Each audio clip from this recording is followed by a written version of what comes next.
Hello, everyone. Good afternoon. I'm Julie Thomas, Monroe County Commissioner. I'd like to note that two other members of the Board of Commissioners are present today, Lee Jones and Penny Githens. And this is a county meeting to try to provide you with information about annexation and the proposed annexation for Monroe County. I will note that Rita Barrow, Van Buren Township Trustee, is here. We have Cheryl Munson here from the County Council. Are there any other elected officials that are here today that I didn't see in this glare coming from the doorway? Okay. All right. Thank you all. This is the second in a series of presentations. We have one more to come. That is Monday, August 2nd, tomorrow at 6 p.m. at the Kennedy Drive Fire Station at 3953 South Kennedy Drive.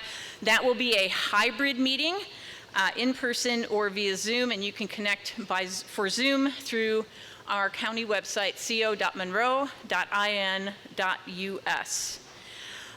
We have a few presentations to make to you today, and after each presentation, you will have the opportunity to ask questions.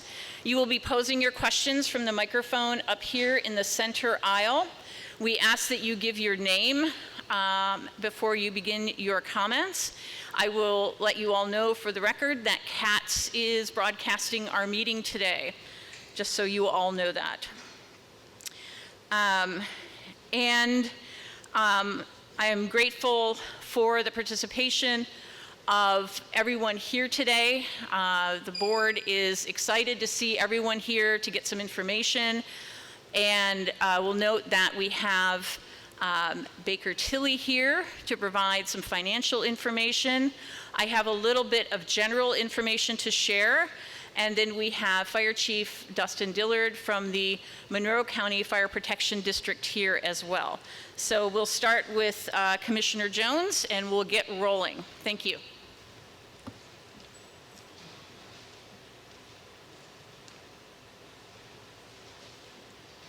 Good afternoon, everyone. Thank you for joining us today. We decided to ask Baker Tilly to do this financial analysis for us because there were a few assumptions that were made in the city's analysis that we were somewhat unsure about. Having heard Baker Tilly's presentation, we decided that it was important for the public to hear everything that they figured out and what their conclusions were. They have developed a wonderful tool for any property owners in the annexation areas to be able to use the tool to determine what is likely to happen with their taxes after annexation if it does occur. Then they will also give a presentation on the effect of annexation on all of the different taxing units, which would be the county, Ellettsville, public schools, the library, Bloomington, and probably another one or two that I don't remember. So at this point, allow me to introduce Paige Sansone and Dean Hiller. I'm sorry. Dean Rogers. Sorry, I didn't bring my notes.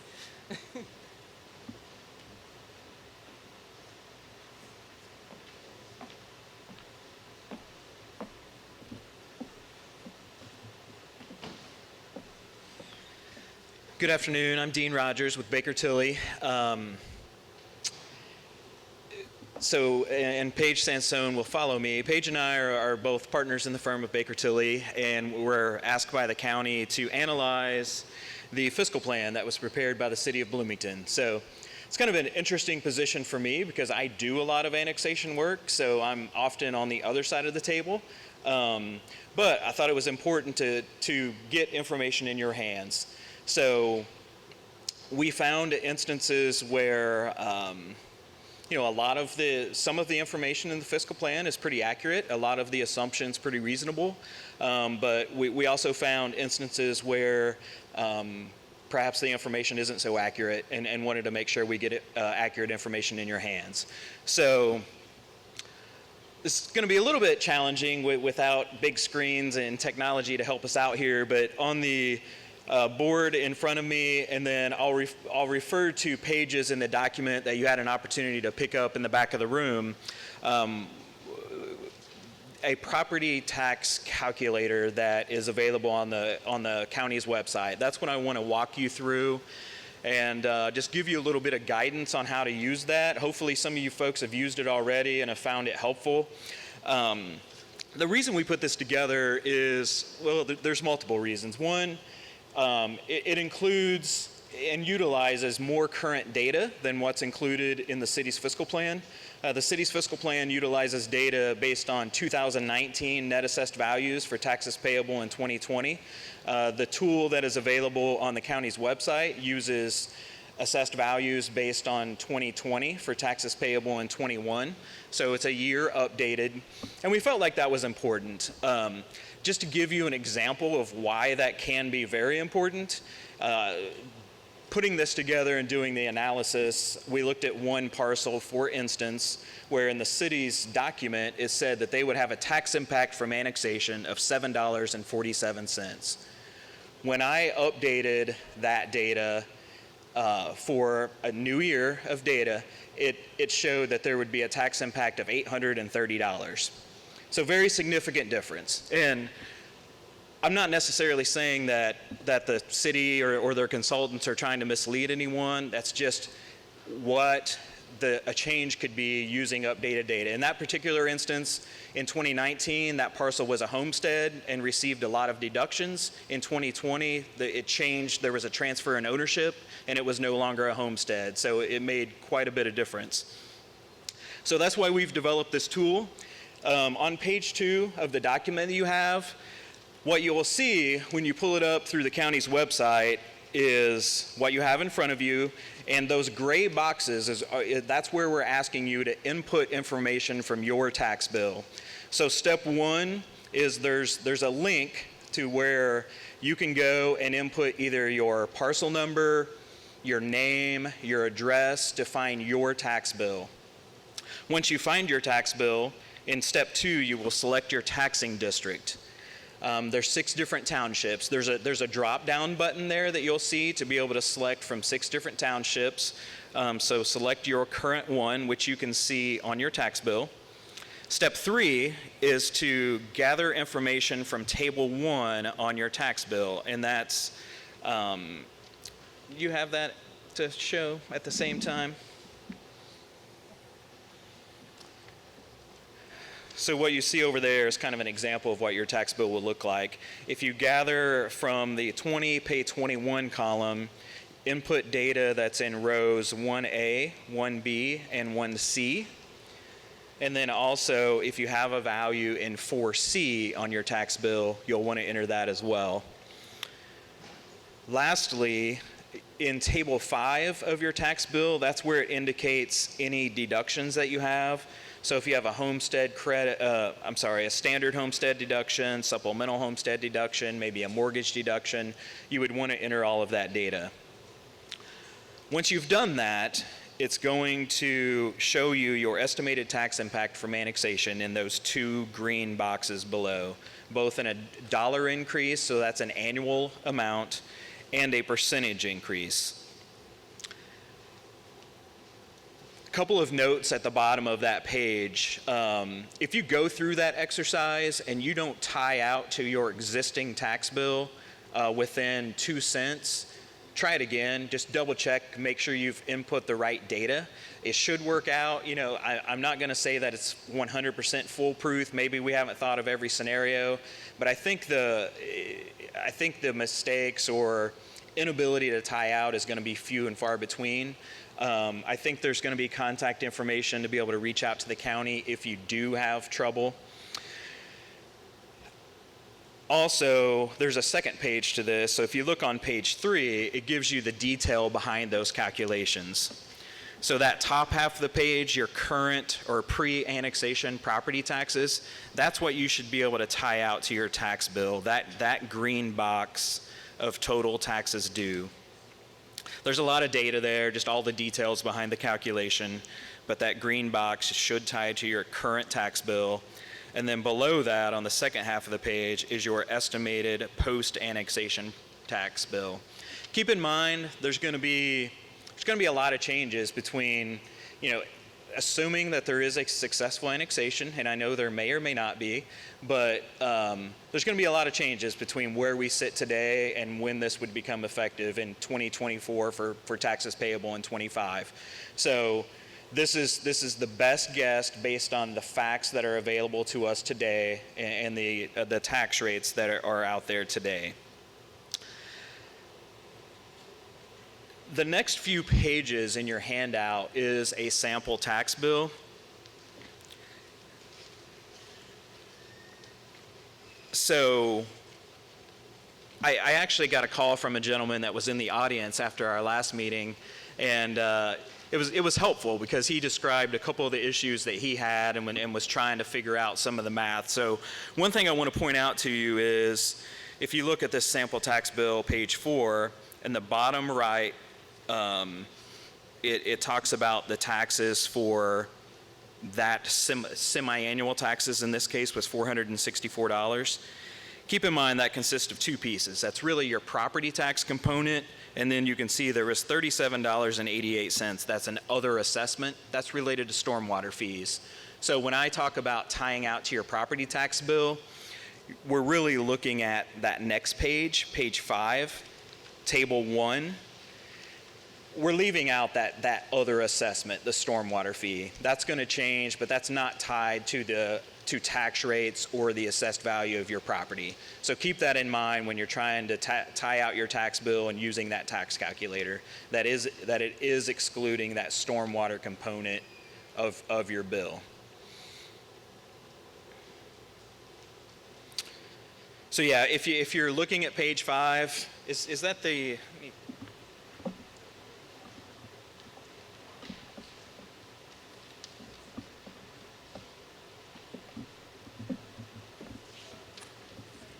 Yeah, do you mind? I know we kind of just went through this, but I think this is helpful. If you're looking at page 5 and using the tax calculator, step 2, you're going to find up here in the upper right-hand corner is your taxing district. The other information you're going to plug in is in table 1. So step 3, you're going to grab from this last column the values in 1A, 1B, and 1C. And then also, if you happen to be receiving an over 65 credit, that value is going to be in 4C, and it would be right here. And then lastly, you're going to focus on table 5 down at the bottom and enter any deductions in that tax calculator. So I think you'll find it helpful. You may find there may be a lot of instances where the tax impact through that calculator is very similar to what's in the fiscal plan, but it was important to get that information in your hands, particularly for when there could be significant differences. So I'll draw your attention to page 7 of the handout, if you have that. Put together a couple of frequently asked questions. So I want to walk through those with you. So question 1 is, when I utilize the property tax calculator on the county's website, I get a different result from what is shown in the fiscal plan on the city's website. Why is that? So there could be numerous reasons for that. Those reasons could include, as I mentioned, the tax impacts in the fiscal plan are based on 2019 assessments, which are outdated at this point. Per Indiana code, the parcel list should include the most recent assessed value of the parcel. And I get it, when you're going through a time-consuming process like preparing a fiscal plan, it can be difficult to keep everything updated to the most recent data. But for our purposes, we use the more current 2020 net assessed values for taxes payable in 2021. By using that more current data, we're capturing changes in ownership, changes in assessed value, changes in tax rates, and other factors. So, by other factors, things such as the example that I gave, it went from being a homestead to now, change in ownership. It may be a rental property now, and they're not getting those same deductions. Another important point here is if you're comparing this calculator to what you see in the fiscal plan, is that the fiscal plan factors in assessed value growth of 12% total over 4 years, whereas our calculations do not factor in growth. We just wanted a straight apples to apples comparison of unincorporated, where you're at right now at 2021 tax rates, to what would your tax bill be if you were in the city today at 2021 tax rates. The reason for that is, this growth is speculative and may or may not occur with or without annexation. And in addition, the growth is applied improperly in the fiscal plan, because if you're assuming growth, it should be applied to net assessed values with the applicable adjustments to deductions, but it appears to be incorrectly applied to gross assessed values, which creates inconsistencies in the net assessed value growth per parcel. So it's kind of detailed, but we feel like the 12% growth that they applied was done improperly and should have been applied to net assessed values instead of gross assessed values. So we are only comparing the impact on current tax bills based on the tax bill today versus the tax bill if it were incorporated into the city of Bloomington today. So in addition, when they use that 12% growth, the breakdown, you may have noticed in the fiscal plan, they break down your increase in property taxes really into two categories. How much is applicable or is driven by that 12% growth, and how much is really driven by annexation. We feel like that was done improperly, that the math really isn't correct when you look at that. So the breakdown between the tax bill increase due to the assessed value growth and the increase due to annexation is not properly calculated in the fiscal plan. It assumes that 12% of the tax bill increase is due to 12% growth in assessed value, which just isn't correct, and it understates the tax bill increase due to AV growth and overstates the tax bill increase due to annexation. So we did, just for simplicity's sake and knowing that it's speculative, we just left that growth component out and didn't worry about breaking down any changes in your tax bill due to growth at all. And then lastly, I'd be kind of repetitive here because I think I touched on this, but is it possible that my tax bill from annexation could be different by the time a successful annexation would become effective in 2024 for taxes payable in 2025? So yes, it is entirely possible, and quite frankly, it's likely. Over the next 4 years, it's likely that assessments and tax rates will change, many of which may be out of the control of specific individual taxing units. However, the estimated tax impacts calculated by the tool on the county's website are the best estimates based on the facts as known today. So with that, I'll pause before we kind of get into a bit of a different topic and see if anybody has any questions. Yes, sir. You're talking about all these tax rates and credits. The question I've got for you is they assessed my taxes. They went up $35,000 last year. How long is it going to be before the seniors lose the circuit breaker tax? I don't know about other people. My property's right on the limit now. What is it, $250,000? You start losing that income. I'm sorry, with the air running up above me, I'm having a hard time hearing you. I guess the concern I got is they keep raising the taxes, and a lot of us are going to be priced out of that circuit breaker. At least the seniors are. I mean, I appeal mine, they drop them, they turn around 4 months later, raise them $35,000 again. Now, I think there's limits on that. Somebody up there may know the exact limit, like $200 and some thousand, and the income's like $40,000 AGI. I know what that is. So with these appraisals, as much as they are in Monroe County, I'm not seeing no relief from the state as far as raising these limits, and I'm just wondering how that's going to affect a lot of seniors. Yeah. You know, you don't want to speculate, but I'm telling you, they're just hammering me where I live. And Right. a lot of it, they're assessing the older houses, which I have an older house, but they're comparing these to the new homes they built across from Ivy Tech over there, what they sell for. Yeah, so I don't think I heard a question there, but just Well, the question is how is these assessments, you're saying you don't want to speculate, But what's going to happen when we lose the circuit breaker for the seniors? When you lose the circuit breaker? Well, the assessments are getting high enough that we're going to lose them Oh, for the gotcha. state. That's the question is, what do you see happening then? Is Yeah. it going to be one? And You I'm know- not seeing any state representatives here to go back and get this raised up to help us out. Right. Yeah, I mean, I understand your point, and I think my answer would be just speculation at best, but The only reason I said the packet I got from the city keeps telling me seniors aren't going to get that hard because they're covered under this, but that's not going to be true. Mine's right on the limit now. Next year, will probably be over it. So, I know you don't want to speculate, but the city's not really telling you the truth there because your appraiser's going up and you're going to lose them credits that you may have now, or at least a lot of seniors are. Right. What's going to be the effect of that is what I'm asking you. You didn't factor that in. Correct. That's right. Yep, we just based it off your assessed values today. I don't see nobody here. I don't see no state representatives here to help us out this time. That's going to hit. I see a lot of seniors in here. I don't know their appraisal. I don't know their income. It's going to hammer a bunch. Oh. I said I would like for somebody, since there's a couple elected representatives, maybe get a hold of Ellingsworth or some of these people and tell them what the problem is. Monroe County is going through the roof. Now, I don't know if the whole state is or not, but, you put a house up for sale, it's gone in a week. Oh, yeah. And they're selling for a whole lot money than what these restrictions are to get that 2% circuit breaker through the state. And I don't see anybody talking about that. 4 years from now, there probably won't be a senior in here that's going to qualify for that unless it's changed. Even, if they annex us, we're going to lose it. And, I don't hear anybody talking about that. You don't want to speculate, but I don't know, I'm sure people got their tax bills, how much they go up. Mine went up $35,000. I don't know what these other people got.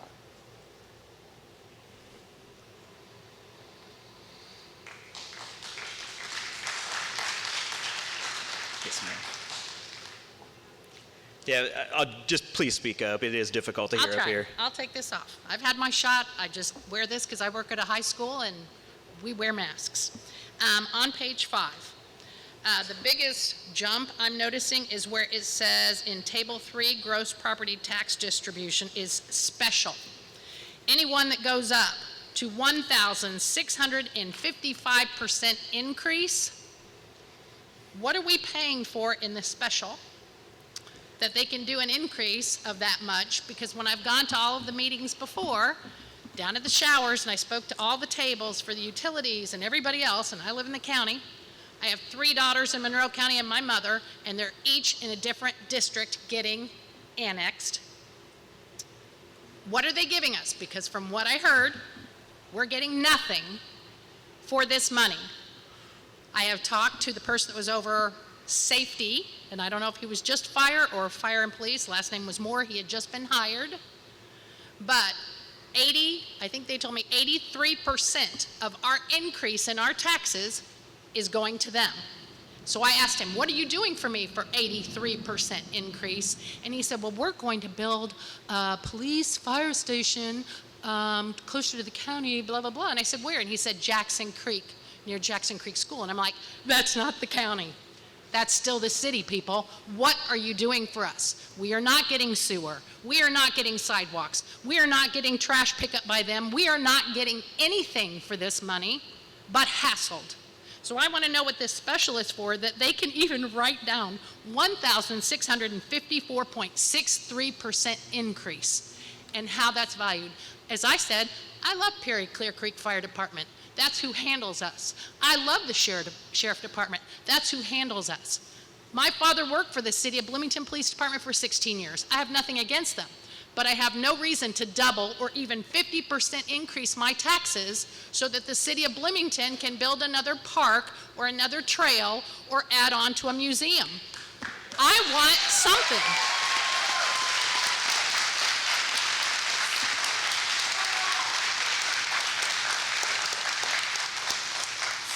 So just to clarify one point on these tax bills, you're likely looking at someone that was in Van Buren or Bloomington Township. That sample, I believe, comes from Van Buren Township. The special is a little bit misleading this time around because fire moved from township line into the special line.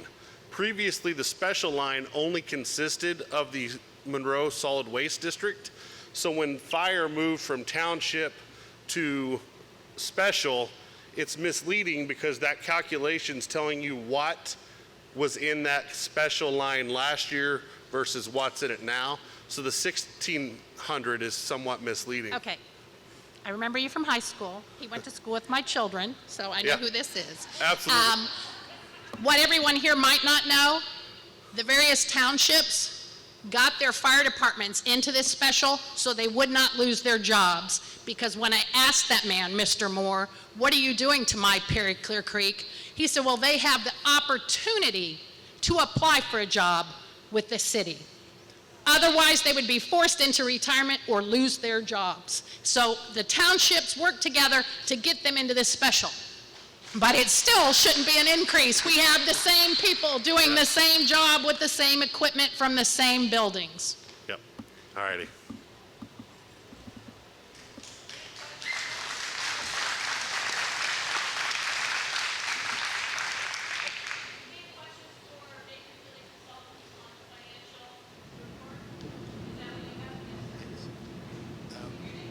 My name is Robert Shaw, and I just wanted to tell her, you get dog catcher. You haven't got that now.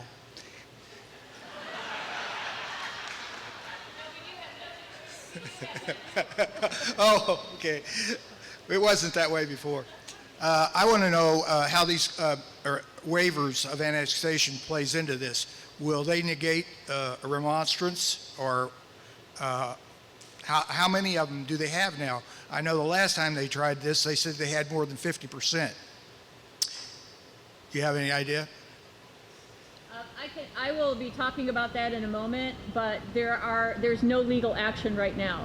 There's absolutely no remonstrances out there because the city council has not voted yet. Well, I understand that. So there's but what not I'm saying 50% is, of anything. if we do remonstrate, will the waivers negate our remonstrate? I will talk about that. Oh, okay. Yep. Oh, Yep. okay. I had one other question, but I forgot it, so, Okay. That's If I okay. remember, We're I'll come gonna back. do questions at the end as well. Yeah, Okay, We'll do okay. questions and comments at the end as well. We're just kind of focusing right now on the consultant's report and the tax estimator oh, I know one other tool. thing I wanted to point out. Unless this has changed as well, when we have a false alarm, and I've had a lot of them because of alarm systems, the Van Buren Fire Department does not charge me for a false alarm, but in the city of Bloomington, I believe they charge you for false alarms.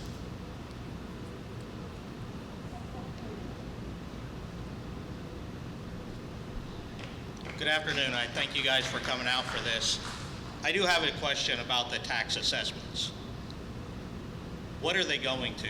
As this lady said earlier, we're getting, in most cases, probably double our property taxes. What are we actually gaining out of those? You did not answer that question. The city of Bloomington, yeah. Okay.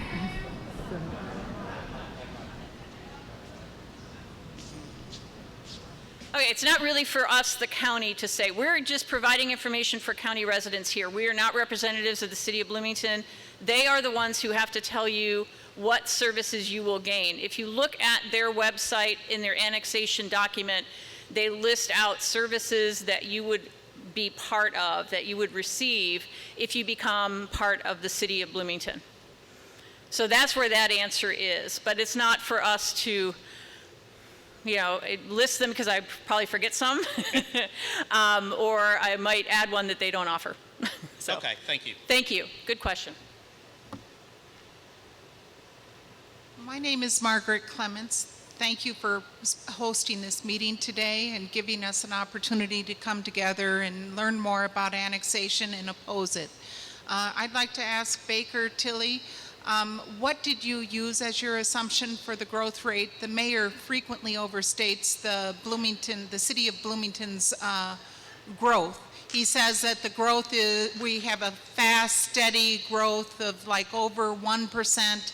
And as far as I can tell, the growth rate in our community is an anemic 0.67 growth rate. So I'd like to know, what did you use as your growth rate for your projections? Thank you.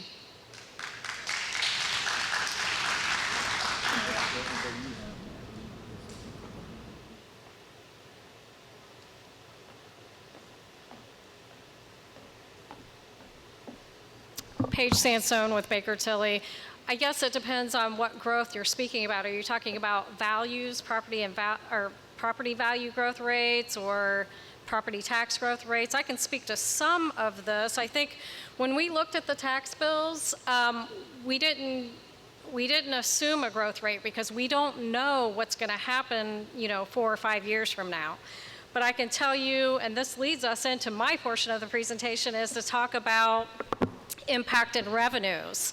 So with the revenue piece, the city's financial advisor used some reasonable growth assumptions with like local income tax. The financial advisor assumed like a 3% annual growth in local income tax. The financial advisor used a 3.8% growth in property tax. Those are very reasonable and tracks along with the other, growth throughout the whole state, really. But as far as net assessed values, that is something that's difficult to determine. Yes, there probably will be growth in net assessed value, but if we want to just isolate the impact to annexation, we attempt to take out that growth so we can see exactly what's going to happen with annexation. So I'm just going to jump into my analysis here, or my portion of the presentation, then we'll continue to take further questions. But I do think it's important to note that Baker Tilly does not work for the city of Bloomington. We were asked by Monroe County to analyze the city's financial advisor's fiscal impact analysis. So that is what we did. My portion of the analysis was to look at the revenue impact. So yes, there's an impact to taxpayers, certainly, but I think it's also important to point out that there is an impact to the overlapping taxing units. And I know you may not really be so interested in that, so I'm going to be brief. But on page number 12 is a quick summary of how each of the units may be impacted due to this annexation. And I've highlighted year number 2 because there are local income tax, there's a year lag time as to when that's impacted. So let me just tell you the reason why some of these revenues are impacted. There are some revenue streams that are reallocated based on how much each unit levies in property taxes as a percentage of all of the property taxes in the county. So when City of Bloomington, if they should increase their levy by $8 million as proposed in the annexation fiscal plan, that's going to cause the city to get a larger share of local income tax and motor vehicle excise tax. And what's going to happen is that's going to cause the overlapping units to get a lower share or a smaller share of those taxes. So just to let you know that this annexation not only impacts taxpayers, but it does impact overlapping taxing units. And on page number 12, you can see some of those impacts. I'm just going to pick out 3 just because they're relevant here today. But Monroe County up at the very top. So when we restated the analysis based on correcting some inconsistencies in the report, I think Dean mentioned that, and also correcting some formula issues, we came up with a different answer. So on Monroe County, on year number 2, we're showing a revenue reduction due to annexation of $2.7 million. The financial advisor came up with almost $1.9 million. So there's a variance of about $878,000. Monroe County Library, we came up with a revenue reduction in year 2 of the annexation of $273,000. The financial advisor came up with like $179,000. So there's a variance of $94,000. So there was, where we saw the bigger variances was in the local income tax calculation. And then finally, Monroe Fire Protection District, towards the end of that schedule, we're showing the restated number is a revenue reduction of over $500,000. The financial advisor was showing about $358,000, so there's a variance of $142,000. Again, this doesn't directly impact you, but it certainly impacts the units in this county who are also providing services, and they're going to have a lower amount of revenue to provide those services due to this annexation. So that's really just my portion of the presentation, and we can continue to take questions. I would say focus your questions more on our financial analysis at this point. We have some other speakers that are going to talk about other pieces of this annexation.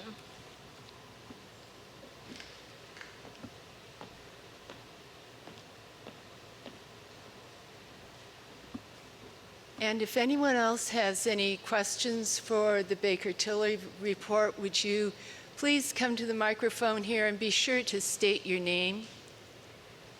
Janelle Benedict, Monroe County. I'm just curious as to who you, as a law firm, who do you typically represent in annexations? Do you represent municipalities or corporations or private taxpayers? Where's your experience? Yeah, so first, we're not a law firm. Paige and I are both CPAs and registered municipal advisors, so we're an accounting firm. We represent, a majority of the municipalities in the state of Indiana. So I typically do annexation work for cities and towns all around the state. Can you point to any Indiana area, city that has attempted this big of an annexation before? Were they successful? How long did it take? What are our chances of fighting this? Or are we just spinning our wheels? Good questions. Large annexations like this tend to be few and far between. I've been involved in some. I think of Jeffersonville many years ago, and it was successful. I'll tell you this. So annexation laws changed quite a bit in 2015. State legislature hasn't been a big fan or supporter of annexation, and they make it tougher for municipalities. Have made That's it. good. Yeah, depending on your yeah, absolutely, it can be. So there hasn't been, to my knowledge, there hasn't been a ton of larger involuntary annexations after that law change in 2015. So I can't speak a lot to your chances of success. I can tell you that it's shifted a little bit more in your favor post 2015, and I've served as an expert witness in several annexation trials that did eventually make their way to court. But I don't know that I've seen any after that law change. So some of the changes in law haven't really been tested yet, I think. And I think particularly regarding some of a waiver issue that somebody brought up earlier, hey, are they truly invalidated because of some of this law change? Are they not? I don't know that precedent's been set and really been tested yet. Okay, thanks. And thanks everybody for providing this for us.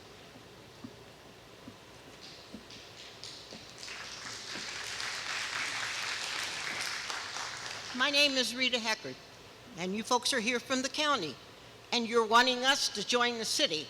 Why is the city people not here? Why are they not here? Why does the mayor not come here and face the crowd? And you want our money. You want us to raise our tax money when you people in the city mishandle what you get. You seriously do. This young lady spoke about the people having to reapply for their jobs, and then they're going to use the restrictions that they're over 36. That's not right.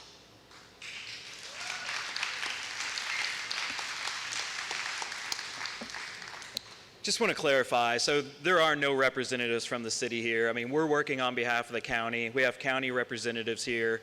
I think the county certainly has no... The county certainly has no obligation to do this, but wanted to do this to inform the citizens, and that's our role, to help inform you, to help you make your, I think we know how you feel probably by being here, but to get information in your hands to help you make that decision. Is it a good thing? Is it a bad thing?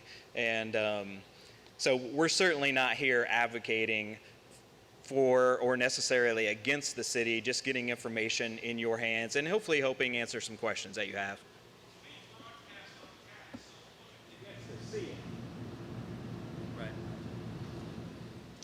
My name is Will Witters. I live in Fieldstone here in Van Buren Township with my wife. And I first of all want to thank everyone for putting together this information for us. It's very useful. I wanted to make sure that I understood what you were just saying, Paige, specifically with regard to the library, for instance. Am I to understand that they're going to suffer a reduction in funding for the public library regardless, but according to your figures, it's almost $100,000 more? Right, so what's on page 12 is what we're estimating as the revenue reduction for the library. So the financial advisor for the city prepared one estimate, we prepared another, and yes, we're showing perhaps a $100,000 greater reduction in revenue. And is that spread across basically every municipal service that we who currently live outside of the city and throughout the county use, for instance, public transport? Are things like that impacted? Well, yes, you can see the various, taxing units that are impacted. You mentioned transit. Do you mean like Bloomington Transit? Yeah.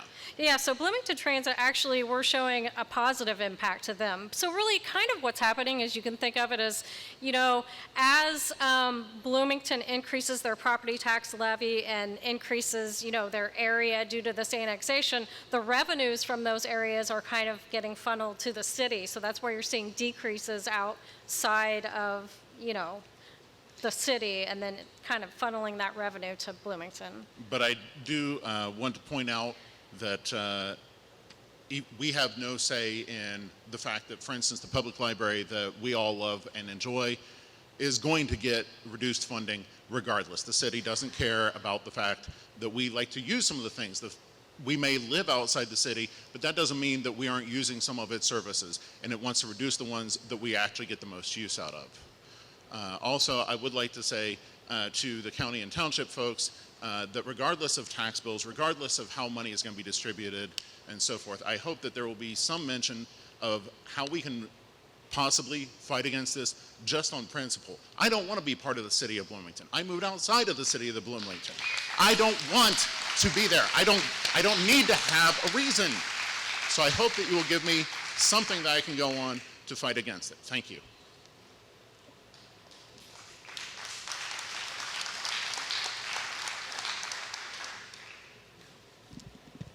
As some of you know, I'm Marty Hawk. I'm a member of the Monroe County Council, and I want people here to know this county council member lives close to Ellisville. If I'm going to be annexed by anybody, I want to be a part of Ellisville. That's my hometown. That's where I live.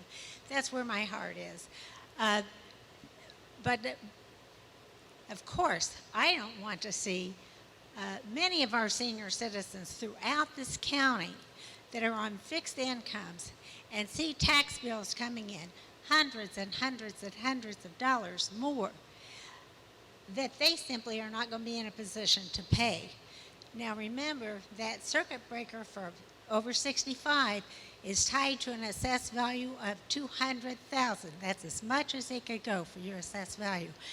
If anybody listening has an assessed value of 200 or less and you're over 65 with a modest income, run, don't walk, and get that circuit breaker going, because you cannot be charged more than 2% per year. And once you've got it, you're not going to lose it unless you would add on to your house or some such thing to really change your value. But once you've got it, nobody can take that away. And that's available to you whether you're in the city or outside of the city. So that has nothing to do with the city saying you could save money to be a part of the city.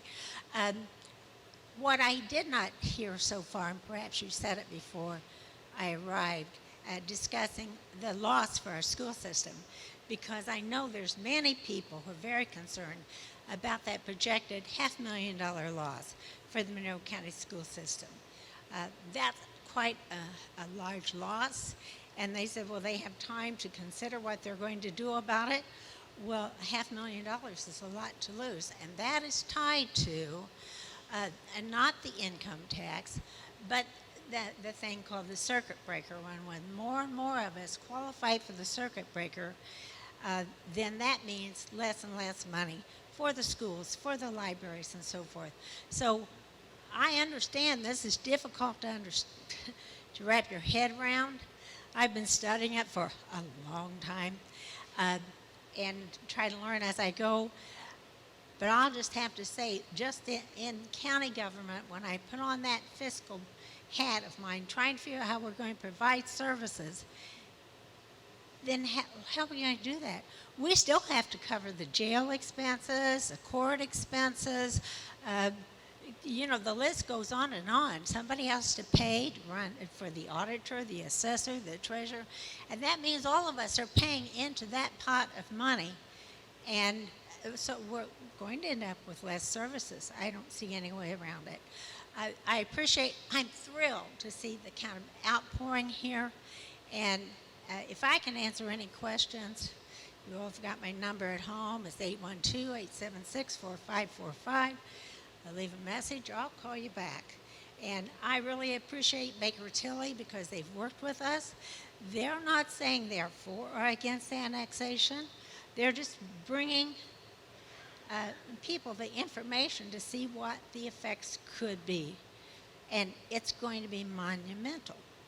And when we talk about how much the assessed values are going up, I want to remind people the assessor's not just making up those numbers. By law, they have to look at what has the property sold for around your area. And that's what affects assessed value. I agree with the gentleman who said our values are going through the roof. And so then what do we do? So we've got some problems, but if we work together and if we get enough people to sign these when it's time to sign the petitions and then go ahead and go through with the formal remonstrance process, then we could really make a difference. My little area got missed. I don't know how they missed me, but I just have to say it's affecting my friends, my neighbors, my family. So thank you.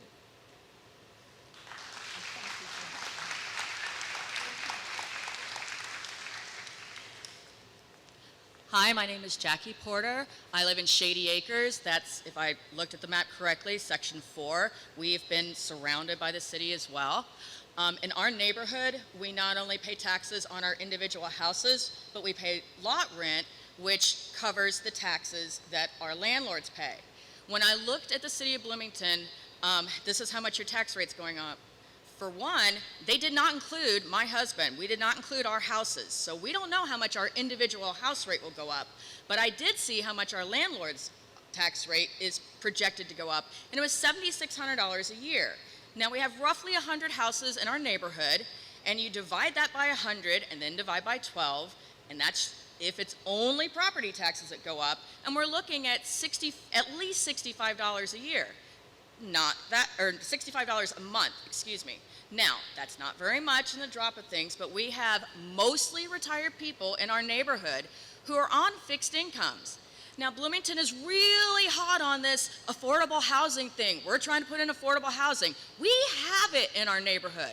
Our landlord, Roger and Judy Staggs, have worked very hard at making sure to keep our lot rents down, and they get a stack of mail every week of people trying to buy our property, and they're going to jack up the lot rents just like they did in Heatherwood to my poor son-in-law and his dad, and as they have all around town.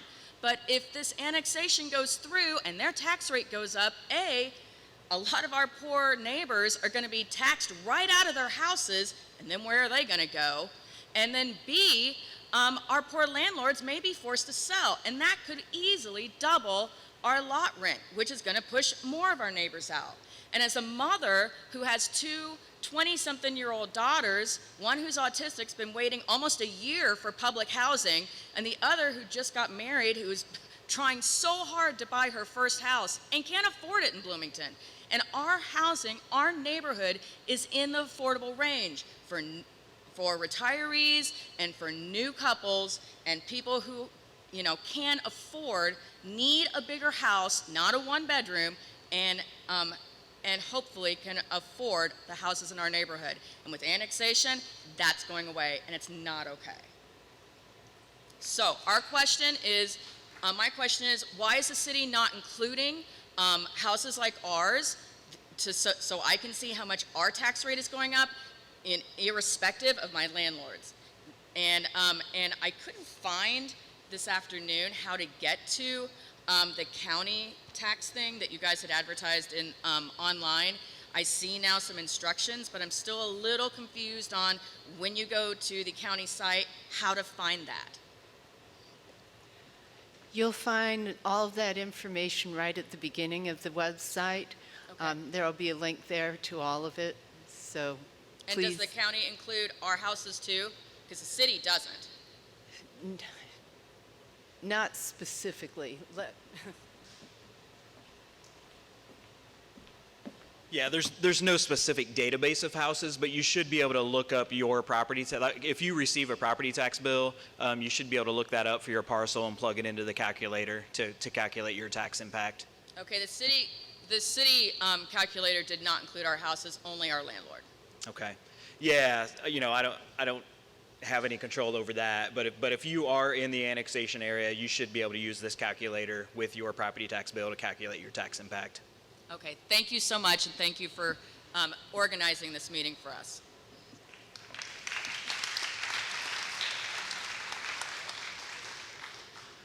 Are there any further questions for Baker Tilly?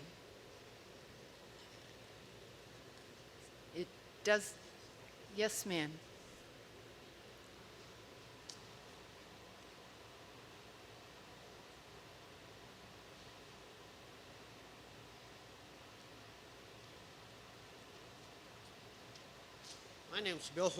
My name is Bill Holdeman, and I saw somewhere in here that if 65% of the people in a district remonstrate against it, it would not be annexed.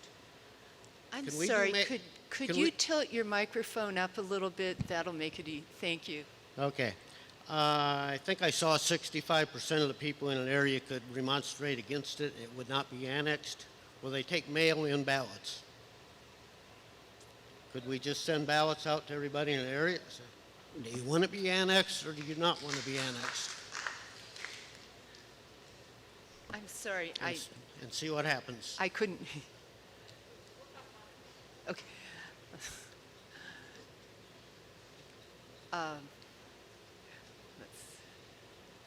My name is Carrie Kelly, and I live over in Stonecrest and Fieldstone. We moved there August 4th. We closed, so it'll be a year, August 4th. My question is, in regards to the schools, there are several different schools. It's not just, say, Highland Village, Highland Park. It's not just Grandview. Several different, and a few of us send our kids to Seven Oaks Classical School in Ellettsville. Some may go to Harmony in Bloomington, which that's a different story. But the point is that we have options. There's also some who send their kids to Clear Creek Christian School. So in regards to taxes, we were also on the voucher. We were able to do that when our kids went to Clear Creek Christian. We were told with that our tax money would follow where our children go. So with this, I mean, quite honestly, the schools are struggling as it is in the county. They are at a different level than what the ones are in the city. I understand you guys are here at the county level. You're also all dealing with your own effects that are coming from the annexation. We can't forget that, guys. They're dealing with it too, and they have property, they have skin in the game.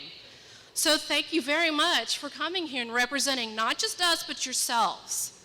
That's important, but I guess, is there gonna be some sort of a breakdown as far as the different private schools, charter schools that we go to so we can understand what of our property taxes are gonna go to them when this all pulls together, because it's gonna have to be different. I'll let Commissioner Githens answer. I appreciate that, thank you. Hi, welcome here, by the way. With the vouchers, that's state-supplied money. I understand. So we're not on those anymore because Seven Oaks is a public charter school, which has battled the county. Right. The money follows the child, and it still comes from the state, so that it's not, even if you don't have a voucher, Seven Oaks doesn't get quite as much as No, they do the other. not. Yeah. But yes, that comes directly from the state. It's not anything that the county collects and then disperses back out. So, but I'm looking at, I mean, the Monroe County schools, and then since our school of choice is in Richland Bean Blossom, right. So because it's part of the Edgewood district, But it does not get its money from the Edgewood school system. It gets its money directly from the state for okay, each so Seven student. Oaks gets their money from the state. Right. Because it's already, thankfully, for those who have donated money and support to the school, they're able to keep growing. But, I mean, this is going to hurt so many people that are struggling. Test scores have gone down and all kinds of things because both people have to go to work, so they're not able to be home with their kids. So, honestly, I really hope that this doesn't go through because it's already hurting as it is. And at least we're all coming together for one thing. But I'm not upset with you guys at all. This is frustrating, and it's put you guys in a really bad spot, and it's crazy, the numbers. But thank you for what you're doing. I appreciate it.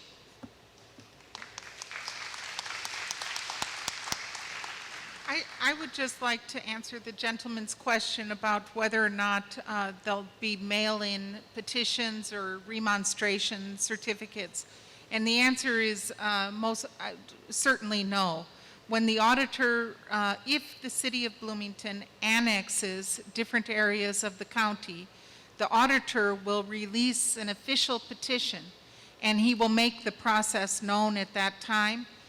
But I'm committed to serve. If you're not able to get to a public building to sign, I'm sure that there will be a way that someone like me could find you and give you a certificate to sign. But it's going to be a very regulated process. But thank you for asking that question.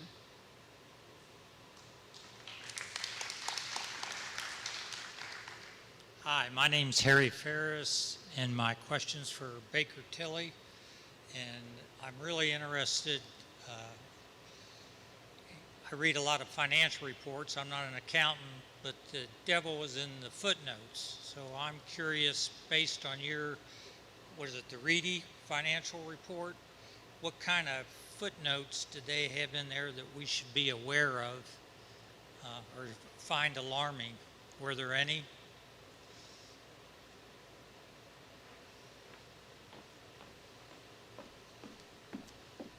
I did not see any footnotes within Reedy financial reports that I found alarming. I do know that they footnoted a lot of their assumptions, and they were reasonable assumptions. The problem is those assumptions were not used consistently throughout the report. So, for instance, detailed information about individual annexation areas didn't roll up to the summary that they had in the report. But to answer your question, their footnotes were reasonable, and their assumptions were reasonable in most cases. Well, further question. Based on your municipality experience, businesses typically overexpand.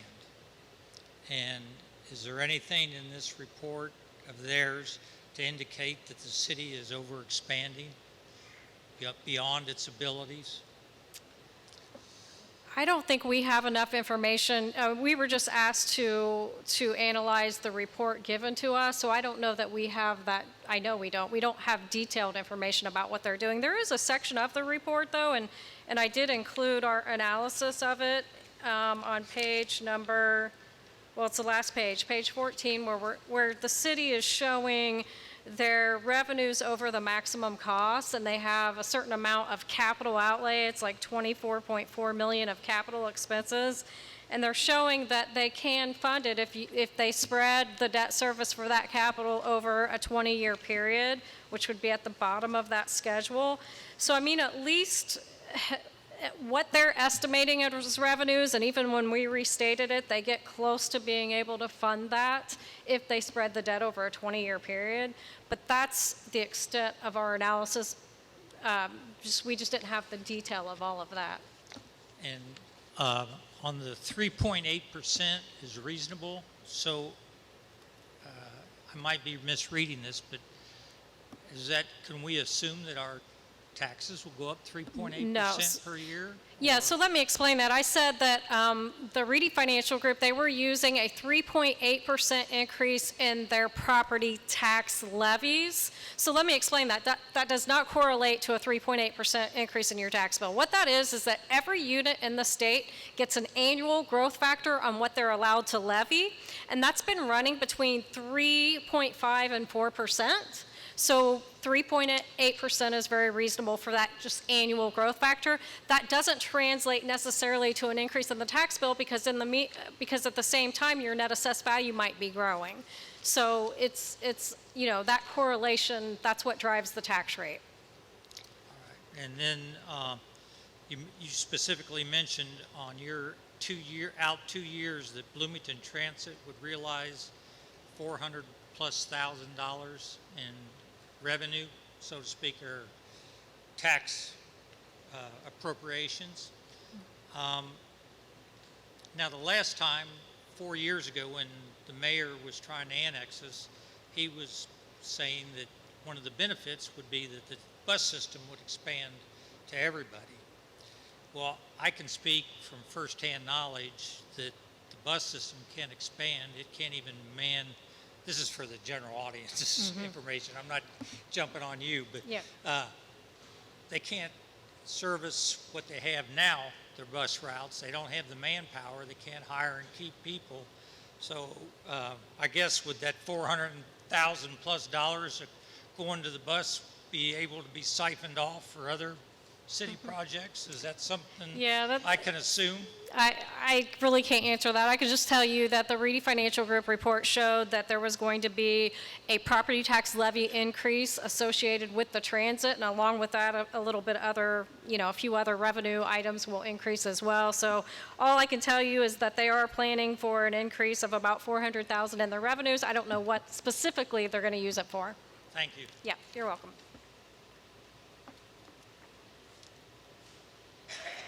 Hi, I'm Susan Brackney. I'm asking this question now because I'm not sure which of you is the best to answer it. So you can do that whenever you think is best. It might be Baker Tilly, it might be somebody else. I'm curious to know, it's clear the Monroe County Library and the court system, and there's some areas that are going to be hit by this if this annexation of these various areas succeeds, and that is still an if. I'd like to point out, you do have power here. I'm curious to know in what way, if the annexation goes through, this would affect citizens of Bloomington, people who are already in the city. Will any of their services potentially suffer or be watered down? Because I think that might be something that folks haven't considered, and I'm really curious to know. It might be a bean counter question, financial type question, or it might be more of a nebulous quality of life sort of question. So that's why I wasn't sure to whom to ask it, but I think it's something to consider. It is part of the reason why I think overall this is a bad annexation. There are good ones and there are bad ones, and I think this is a bad one. Thanks for indulging my opinion at the end, and thanks very much for making this possible. I'm going to go sit down. Thank you. I'd like to respond just a minute to that. I'm Penny Githens, and while I'm a Monroe County Commissioner, I also reside in the city of Bloomington. And so I've been concerned about that, how it will impact me as well. It could mean that with a debt of $24 million, that while my property taxes may not go up to help pay for that, remember last year the mayor tried to put through a doubling of the local income tax. And so I could take a hit, even though I'm not in an area to be annexed. And I am concerned about that. Also, I think it's important to point out that right now, the City of Bloomington Police Department is understaffed. Now, the city's the union for the police has indicated that they would like to see an additional 40 patrol officers hired if the total area that was being proposed is annexed. If the city is understaffed already, if they can't find the people that they want to hire to become police officers, they are just diluting the number of people who will be out on the streets, and that will impact me as well. Thank you.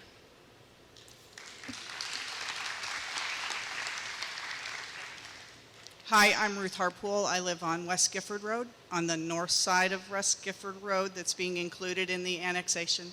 I have 2 questions for Baker Tilly. Thank you very much for your analysis. I've seen a lot of numbers. What I want to know is some bottom lines. What is the average tax increase anticipated in the annexation area per household? And while you're at it, can you give me the low and the high?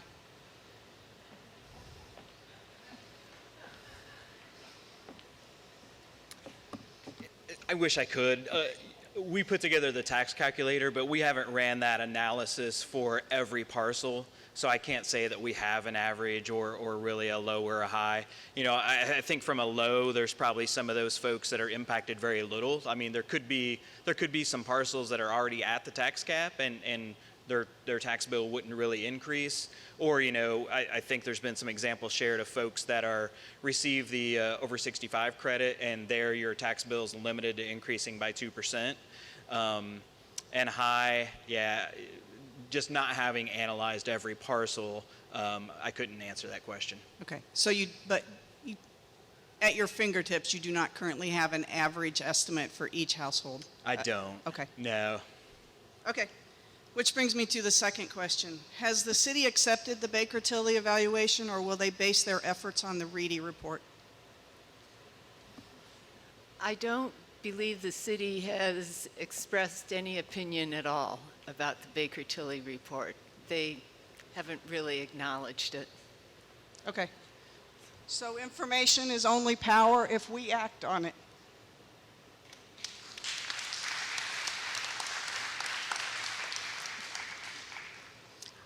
Okay, I'm Rita Barrow. I'm the township trustee for Van Buren. I am seeing people leave.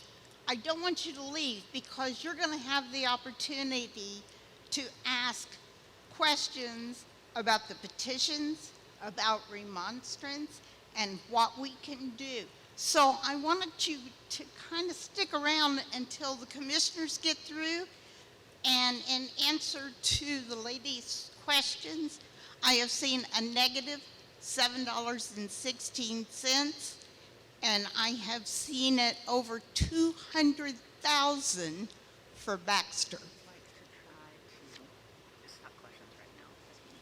Thank you. Yeah.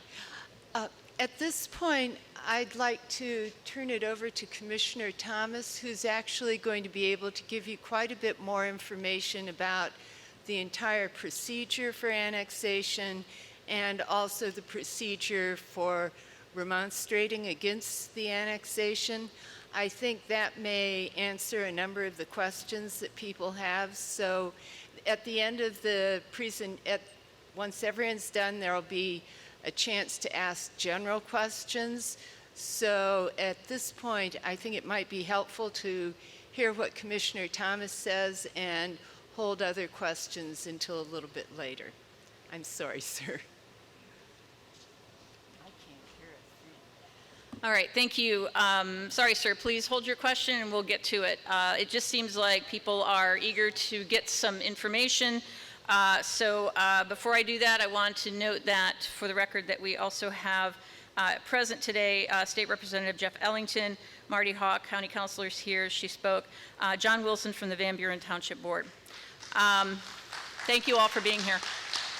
So, we don't have county legal here today. We had county legal representation at our meeting last week, and we're going to have them there tomorrow. I will be taking any questions that arise today for county legal. Jeff Cockrell, one of our county attorneys, has promised to respond to your questions, and we will post them on our website by Wednesday. Okay, so I can tell you what he has talked to me about, what I've learned from him, which this is always a big learning process. And I'm going to start with nuts and bolts, so stick with me, it's very quick. So annexation is when a legal boundary changes, when a city or a municipality town adds land to their boundary and expands. Indiana law gives municipalities, their officials, the authority to annex property regardless of the preference of property owners, as long as they follow procedures and conditions. And those procedures and conditions are outlined in state law. The City of Bloomington has initiated an annexation by identifying property that is currently not within the City of Bloomington limits. There are maps over there if you need to see them. There are 8 separate areas. It's confusing because it only goes through 7, but there are 8 areas. The property in question that is targeted for annexation may be receiving some city services currently, such as sewer, right? So some of you have city sewer. Regardless, the city would be expanding its boundaries to those property owners and also to others who may not be on city sewer currently or receiving other services.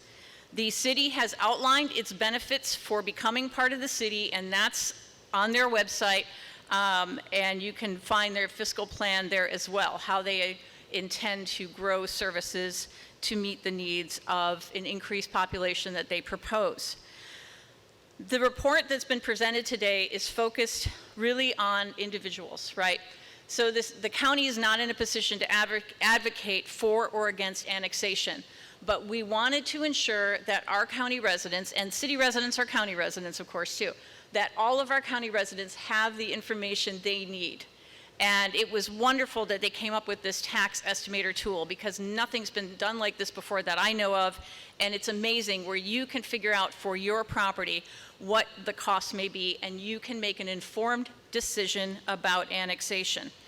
The report focuses on those increased taxes for those absorbed by the city, and it also notes the loss of revenue for other county units. When county government, which serves everyone in the entire county, whether they live in the city, a town, or neither, when county government provides services, it provides it for every county resident. There are some things the county does, the city does not do. Councilor Hawk pointed some of that out. It goes from the smallest thing that I could think of, which is, but is still very important, which is weights and measures. How much is a gallon of gas? How much gas is in a gallon of gas? All the way to our criminal justice system, which is our most expensive thing. And of course, the health department is another great example of something that's impacting all of us. And they've done such a fabulous job over the last 18 months, as always, but through this crisis.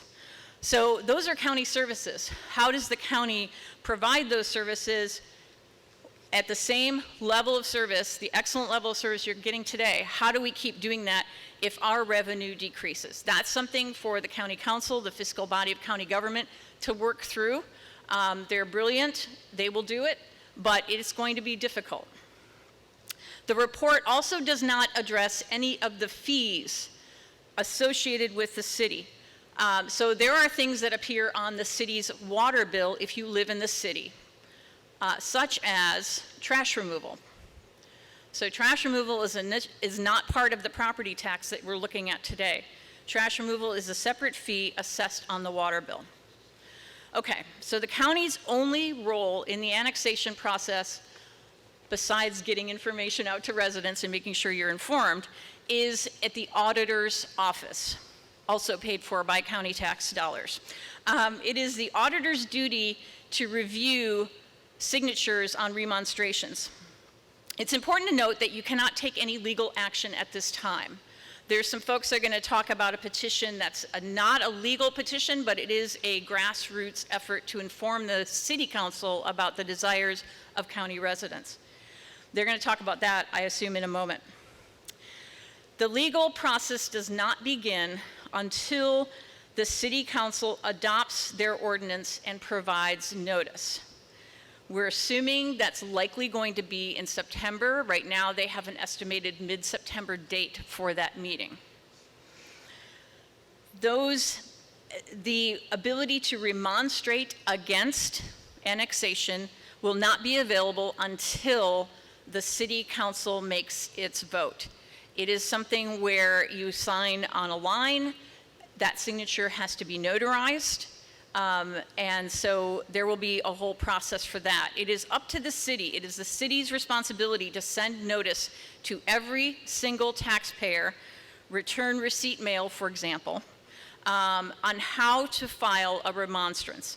So don't worry about that now, but the city will be informing you. You will be getting that information if the council moves to the next step of annexation.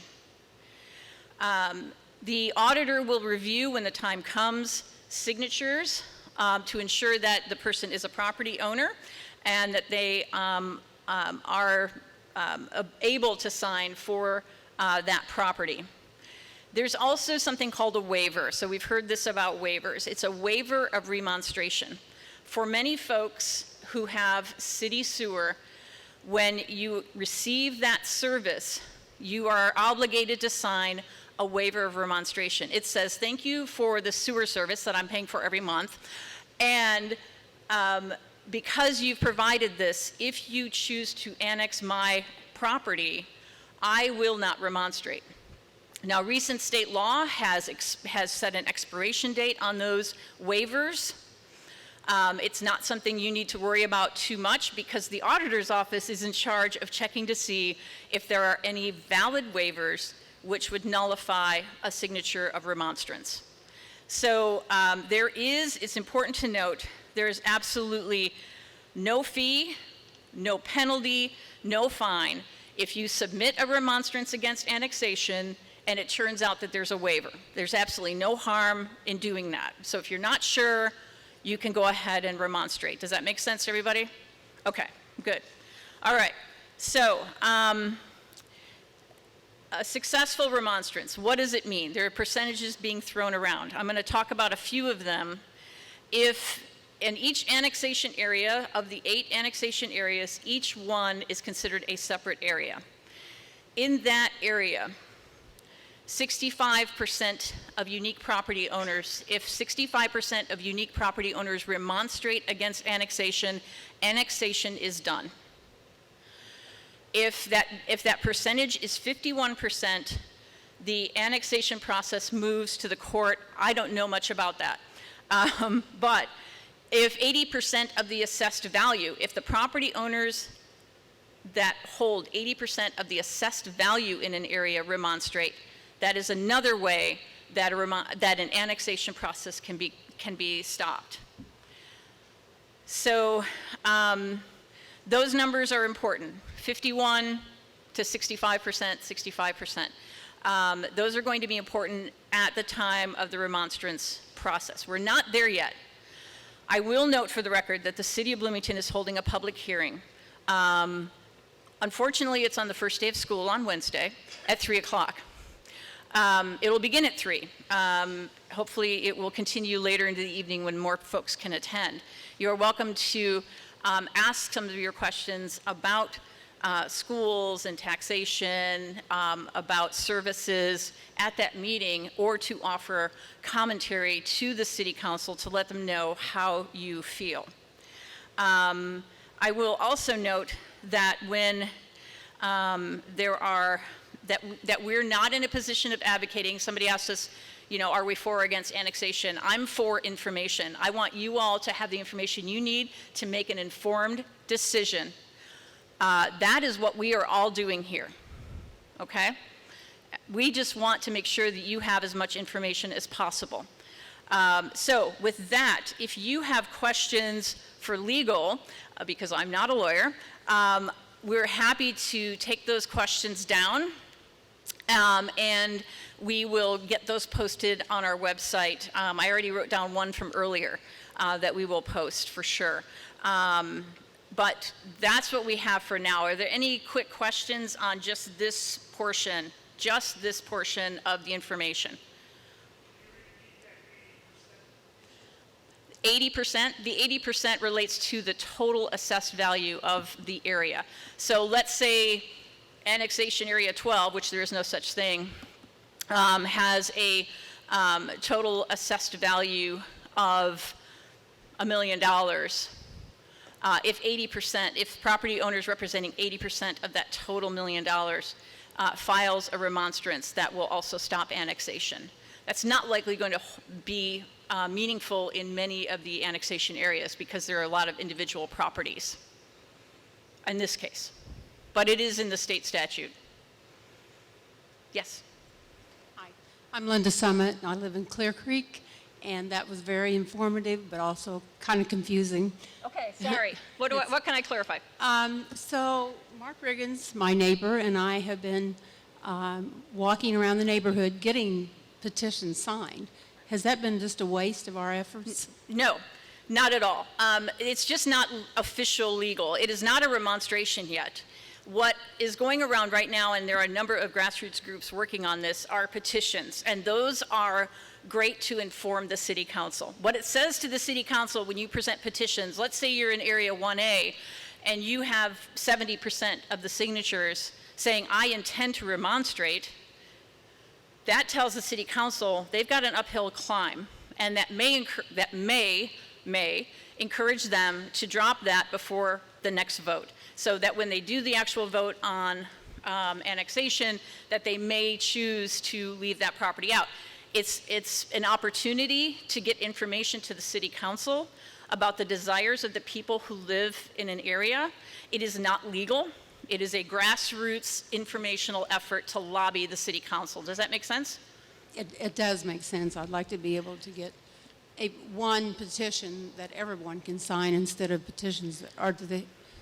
I suppose there's somebody separately that we can talk to get like a petition and get people to come to a place to sign those. Yes, there are folks at that table who can help you. Okay. Yeah, they can answer your questions. And I hope you cleared up this one gentleman's questions, because I think that's what his question was about, was Okay. petitions. Okay. Thank you.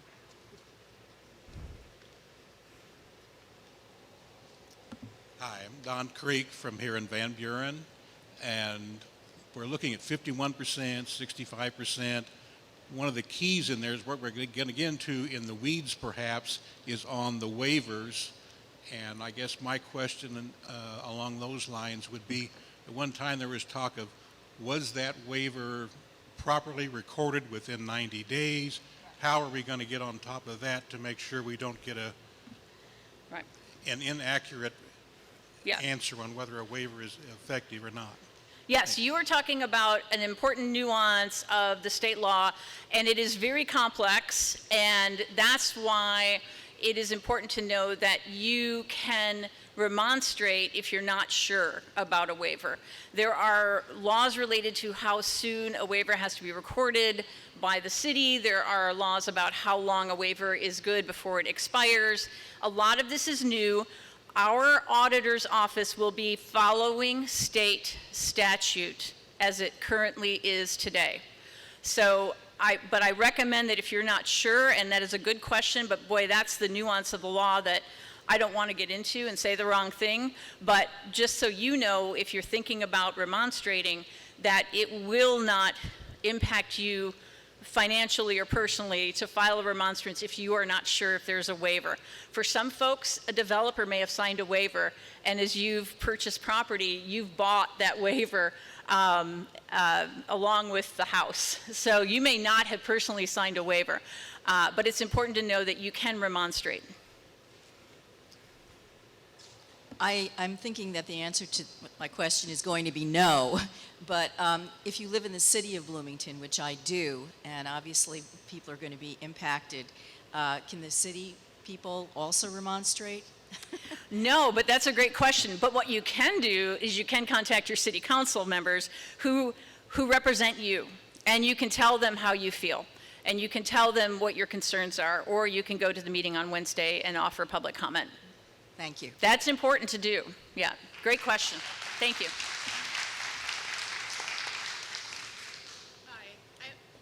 I have a question about the 65%. So if I live in area 2 and we get over 65%, but area 5 gets 30%, does that mean our annexation doesn't go through, but the other areas does? Yes.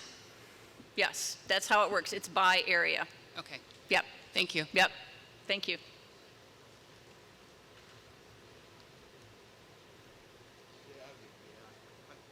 I wanted to thank Representative Ellington for being here. He was instrumental last time around slowing it down. Hopefully we thought he had it stopped. But I've seen several people here from Fieldstone. Last time around, their developer signed waivers on all that in there. And the question I've got is, since they built that new hospital, well, I'm going to call it a hospital, down there, does their property value figure into our property value as the businesses, the actual businesses in the area? I will have that looked up, and I will have that answered by legal on our website by Wednesday. I don't want to speak because I don't have the tax bills in front of me. Then the other thing is they let Cook buy their way out over there. Cook got to buy their way out. Always before, well, I worked there. General Electric fought them like a dog. They bought their way out. That stopped it for a long time for them folks in that area. But if they sign waivers, or does Cook even get to vote in this? Does that property count if they got, if they cut a separate deal? There is something called payment in lieu of annexation, and that's what Cook has utilized since 2017. I will have that also addressed on our website by Wednesday. I don't want to speak about it because I don't know the nuances of how that works. I heard Rita, I think, mention that, was it Baxter's got like a big raise, something like that? Well, how come Baxter's can't buy their way out, but Cook can? None of this stuff's fair. This is it's just whatever they intend to do. This is related to, this is a question you would also want to ask the So city nobody as really well. knows, Well, but we don't negotiate any of that. That's outside of the I county's. understand. I was just Okay. kind of wondering. I'm just saying I can't speak on what the city may or may not He's do. been through it before. I just wondered if, because Well, I'll ask about it and we'll get it up on our Cook's website. evaluation, I don't know what it'd be over there. From what I'm hearing, Baxter's is big. And I know that the area down there by Fieldstone, they built the valuation on it has to be high. Plus Fieldstone's did have a bunch of waivers in there. Now, whether they're still good or not, I don't know. Okay. So companies can buy their way out, but we can't. Is that it? I will You've ask done that them before, question. is that I it? cannot answer that question for you, sir, but I can ask that question for you. I'm Okay? just asking him. He seemed to have a lot of experience in this on the other side, too.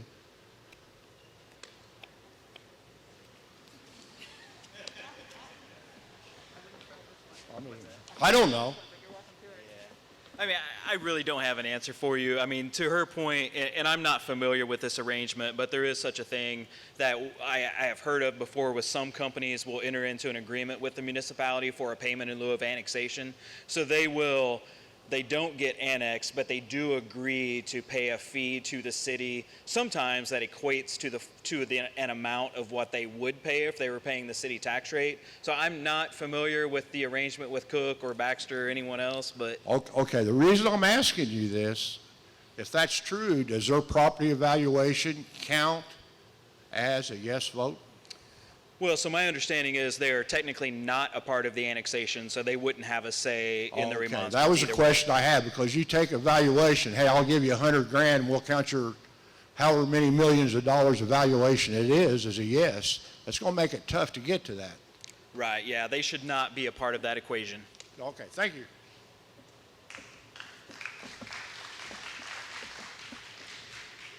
Next question? Hello again. My understanding is State Representative Ellington is here. He is, there he is, waving his hat. How's it going, sir? So this is something that started obviously several years ago, and as a representative democracy, you know, you guys are really in charge of making sure at the state level that we're represented in, you know, our areas of concern. So what are you guys doing in the state level to ensure that this is going to happen to us regardless, right? What are we doing to ensure that at the state level, cities who we haven't actually voted for their government aren't annexing other subunits of the local county without their ability to have any say in it?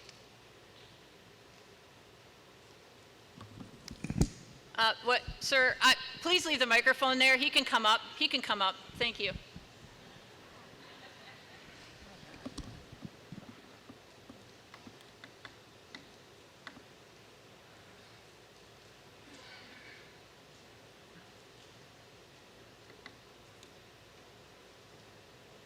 I was sort of just kind of waiting in the background and see if I had an opportunity. I wasn't going to kind of push myself or the state into this issue, but we've been there for many years. So Jeff Ellington, I represent all of Van Buren, Indian Creek, and parts of Perry. From the first, let me just say, I got involved in politics in 1996 because there was county residents that wasn't getting representation, that didn't have a voice. So everything I've done and continue to do is to give my district, county residents, a voice in every activity that affects you. And annexation is a large footprint we have to deal with. I've got bills I've co-authored, I've got bills I've authored, but you got to look at, most people don't realize the makeup of Indiana. Even though we have 71 Republican legislators, about 20 plus of them really represent highly dense populated urban areas that don't think like we think. So when we have bills that go through, I've been fighting cities and towns, well, since I've been as a county councilman here. It's really hard for me to get my bills out of the House when I have 20-some legislators on my side of the aisle that votes against me because their mayor that they represent tells them to vote against me. So I have an uphill battle, but we're making some progress. In 17, as you know, we put language in the budget. They didn't use all my language. If they would have used my language that would have affected every city and town, we wouldn't have had the court's decision we had. But I'll take anything I can get. Anything I can get to slow that train down, I'm going to take. I don't care how we get it. I've had legislation this last couple of years to kill involuntary annexation all across the state. It's not made it to a committee hearing, but I am not going to stop. When the city talks about, cities and towns talks about county residents receiving free city services, they are wrong. We work there, we pay taxes there, they collect that revenue per resident. They fight us, our county commissioners at a local level, on trying to break out the income tax on an unfair advantage. We changed that law last session, 2 sessions ago I think it was, but it's still not good enough, the makeup's still not good enough, and we're going to continue to work on that. City, sewer, and water is not a city entity. That's a utility that's made up by ratepayers. I don't look at that as a city service. We all share in it because sewer and good water is a community benefit. It benefits all of us.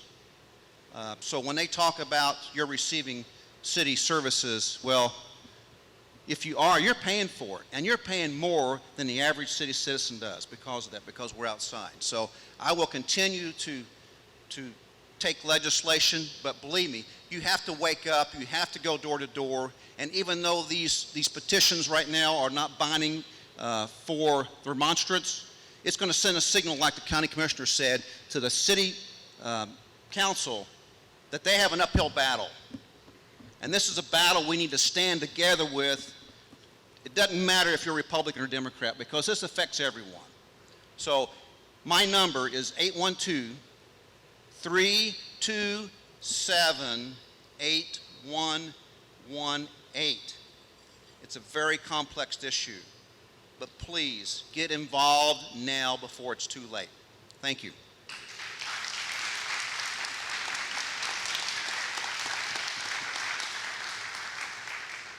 Take it down so I can be heard better. I'm Mark Riggins, and I'm from Clare Creek. Linda and I have been going around the neighborhood and getting these pre-petitions signed. But my question is twofold. When we go around, we went door to door, and there were a lot of deceased people.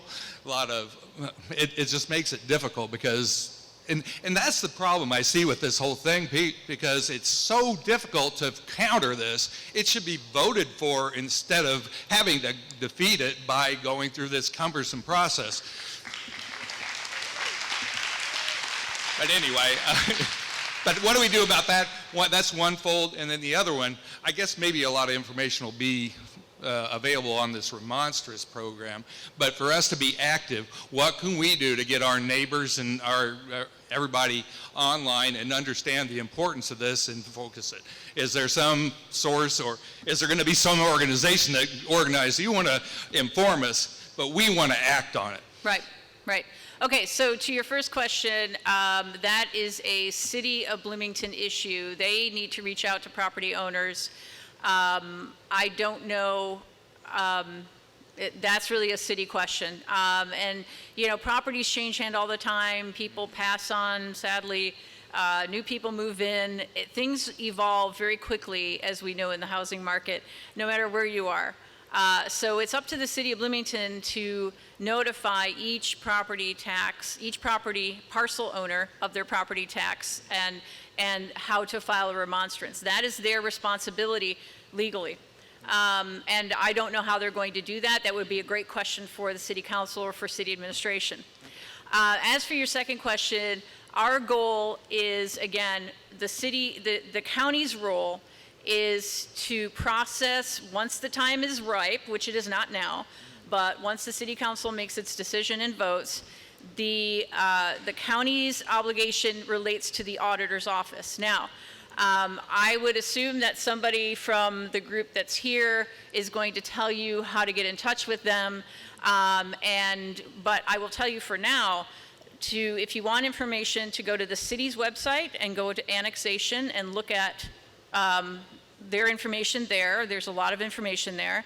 To see this report, to see it online, you can send your friends and neighbors to the county's website, co.monroe.in.us.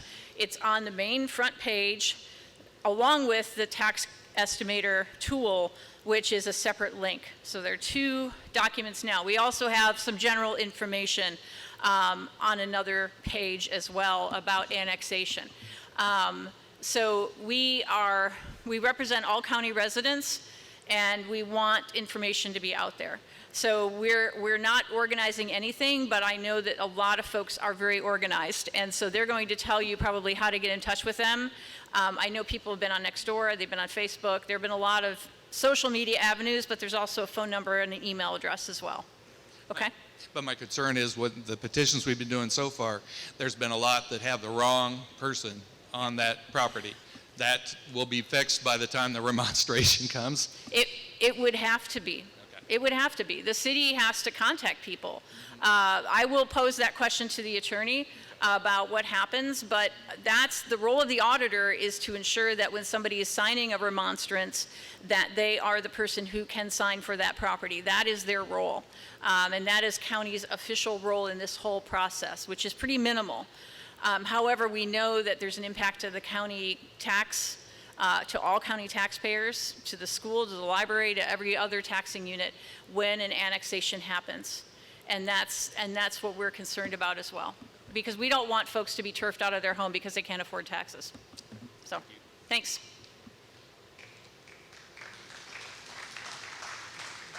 My name is Rita Heckard, and I'll ask you a few more questions and leave you alone.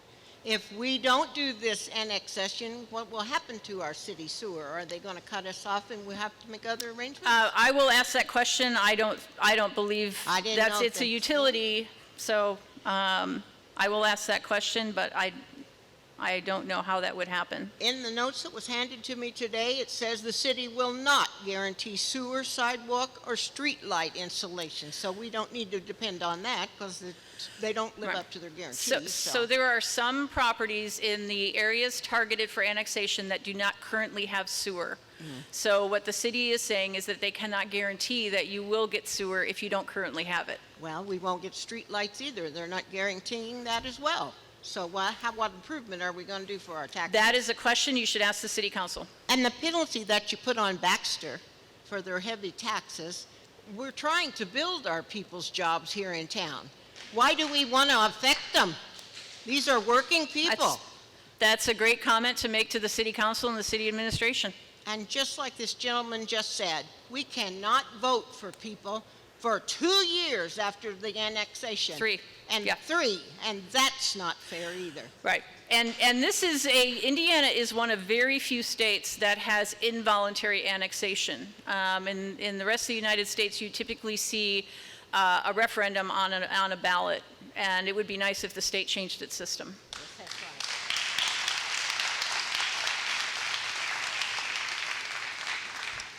Once again, Pam Snyder. You said that there was a meeting at City of Bloomington. Is it going to be at the Showers Building on Wednesday? It is at the Showers Building on Wednesday, but it is also via Zoom, and it begins at 3 p.m. August 4th, Wednesday, August 4th. But the impact is usually when people show up and they can actually see bodies versus somebody trying to get through on a computer system that may not let them through. However, keep an eye on the news, because with our current, we're looking at another health order next week, and if we're going to masks that may be required, everybody should be wearing masks anyway, but so keep an eye on the news before you attend that meeting. Take a look at the website or call them.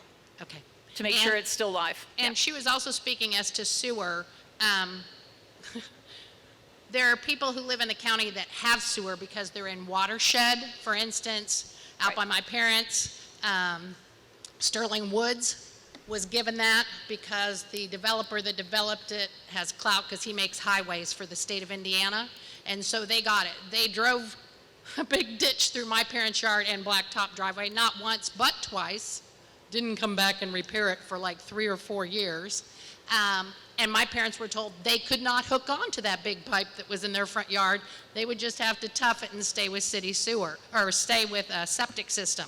So just because someone past you has sewer, or somebody next to you has sewer, you aren't getting sewer because you're being annexed in the city. They don't have the money to pay for what they've got because obviously they're shorting themselves now. They aren't going to come out and drill a whole bunch of pipes in the ground and suddenly give everybody all these things. It can't fiscally happen. Okay. So, not going to be. Thank you. We're going to now go to our next, but still hold your questions and bring them up at the end. Thank you. Yeah, it's my pleasure right now to introduce Dustin Dillard. Dustin is the chief of the Monroe County Fire Protection District. And please, what you said the other night was so informative. So I hope you'll share the same thing with everyone here.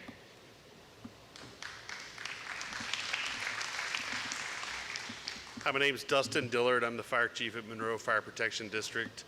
As Mrs. Snyder mentioned earlier, 4 years ago, this was a hot topic for the fire departments because we were all separate. And separately, we were going to see some major impacts. A couple of departments saw almost 50% of their budgets threatened by the former annexation. Since that time, we've come together, we've formed one fire protection district, which and hence showed the tax bill changes that you saw where the township moved into special. The fire department doesn't get annexed now, so there's areas that get annexed into the fire protection, but we still provide the fire protection.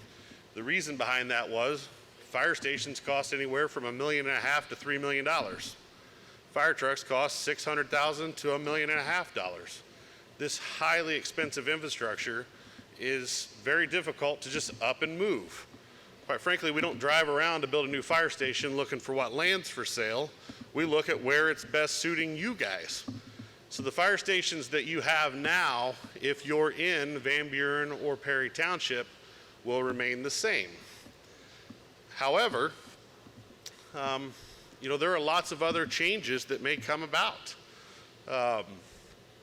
If you're in Richland Township, the fire station that you have off Curry Pike likely won't be funded. You'll probably be getting your fire protection from the station there by Cheddar's and Texas Roadhouse. If you're in Richland Township and you're not in the area being annexed, this will drastically impact you because there will be a lot of loss of revenue for the township in which they utilize to contract with Ellisville Fire Department for fire protection. So there's going to be less money for them to provide services. Even those townships that came together in the fire district, you see this annexation alone will cost us about $500,000 in revenue. Now, we just went through all this reorganization. We just bumped up all these staffing numbers. And then another government entity makes a decision, not the taxpayers, but the governmental entity, that's going to impact our revenue. The same thing with the school systems, the libraries, and all of those services. So, we have several years to plan on what we're going to do with that loss of revenue, but hopefully you'll speak up, and your actions will prevent that from occurring to us. So, appreciate the opportunity to speak. Again, if you're in Perry, Clear Creek, Indian Creek, Van Buren, or Bloomington Townships, or Washington Benton Township, this annexation will not affect your fire protection as far as who's providing your service, but it will impact our funding. If you're in Salt and Polk Townships, you currently contract with the fire district for service. There are some areas of Salt Creek Township that are being annexed, so the money available for that contract will be reduced. These are things you've got to pay attention to, and I appreciate your time.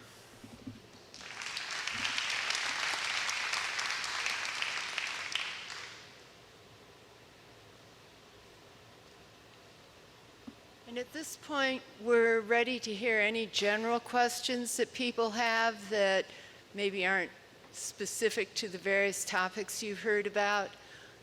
Or if you just haven't had a chance to ask your question yet, please do now. And remember to state your name. I'm Ken Day, and this is a general question, so I'm not sure whether it's to the Baker Tilly or to the county commissioners.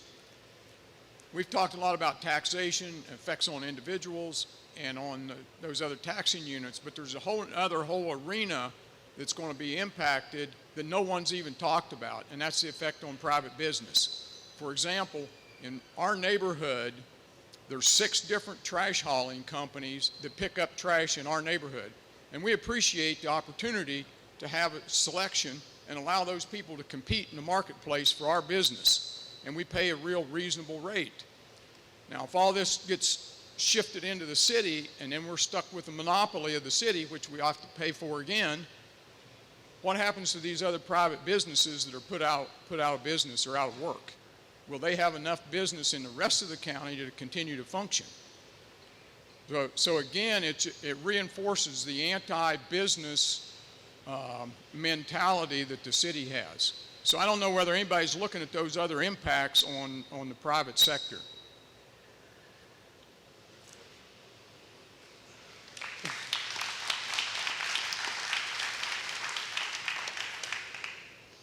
At this time, no analysis has been done on that, but that would certainly be valuable information to look at. We'll see what we can find out and post it on our website. Okay, again, I'm Rita Barrow, Van Buren Township trustee. We're going to give you some information here on how we can do this and when we can do this. So, first of all, I don't know how many of you remember 2017, but here we go again. This is a combined effort with Colby Wicker, Margaret Clements, and Susan Brackney. I'm sorry, Susan. We need your attendance at this meeting on August the 4th at 3 o'clock. We need to flood these steps, fill the conference room in opposition for annexation. Do I have anything in this other than my nose? Yes, I do. I have residents in this situation, and I'm going to stand for them. This will affect everyone's taxes, regardless whether you are being annexed or not. And this is what we tried to get out in 2017. I don't care if you're the next house closest to your neighbor's house that is being annexed. Your taxes are going to have to go up in order to provide the county's services that they currently give not only to the county, rural areas, but to the city. So we're going to need you guys there. We have computers that are set up over here now. If you've not signed the petition, this is just something stating that we will remonstrate if you push this. The other part of that is if you give us a phone number or an email address, this allows us to get a hold of you to tell you how we're going to do these remonstrants. So please, whatever you do, we need volunteers to help us get these petitions so we can go forward with this. The more help we got, the more petitions we have, the better chance we have of stopping this. So we're set up over here. We can tell you what your taxes are going to increase. We can also make sure that you understand that this petition is not a remonstrance. Unfortunately, we can't do that yet. But in the following months, couple months, we should be able to start this. We have 90 days after they sign. We have 90 days in which to remonstrate. 65% is not that much whenever you start looking at dollar signs on your taxes. The next individual is Colby Wicker. He is going to continue on with this process. And I would like to thank everyone from the commissioners for doing this. Yes, hello everybody, my name is Colby Wicker. I want to talk with you guys about how we can come together to stop this entire process. And the only way that we can do that is if we come together as a community. And I know firsthand that our community is awfully resilient, and we're willing to stand in the face of adversity and fight. And if we all come together, I can guarantee you that we can win. And so how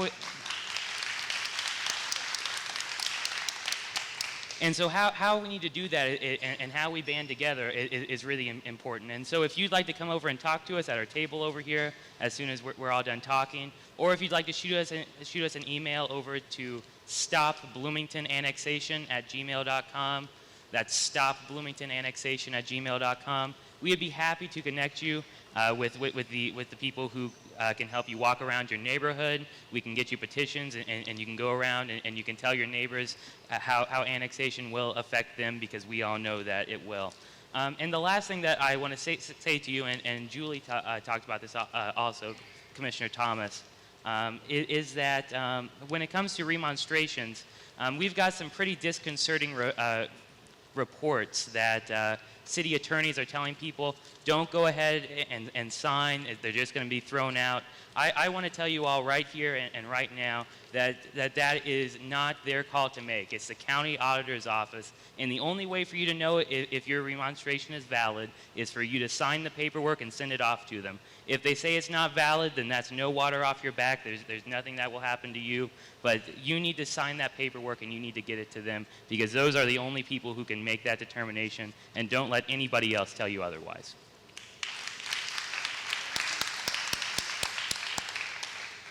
My name is Margaret Clements, and I would like to also encourage you to sign petitions. These are valid petitions. They just are not remonstrations. And so one of the purposes of this is to identify people on every street who, when it comes to remonstration, can help us get the 65%.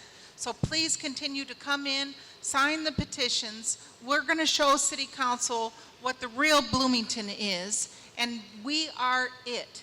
We are it. So please volunteer to go up and down your streets and collect signatures from your neighbors. They're a lot more likely to open the door to someone they recognize than maybe to me, you know. But in the meantime, we have office hours. Rita Barrow is at the Van Buren Township Trustee's office across from the Van Buren Fire Station on Kirby Road, and her office hours are from 9 to 4 every day, with the exception of 12 to 1. And I am at the Perry Township Trustee's office at 1010 South Walnut every Monday, Wednesday, and Friday from 3 to 6 p.m. Come in, sign, and I'm going to be there till the end of this remonstration annexation process. But you know all those signs you've been seeing all over the county that say, "Let us be"? Well, this is Susan Brackney. She made those signs. She made those. And I am just so thankful that she imbued this whole effort with a very sweet and positive message. It's the truth. We just want to be left alone. So I'd like to introduce Susan Brackney. Oh, hello. Well, here I am again, guys. Listen, if you don't have one of these, I recommend you grab one because that email address she rattled off is here.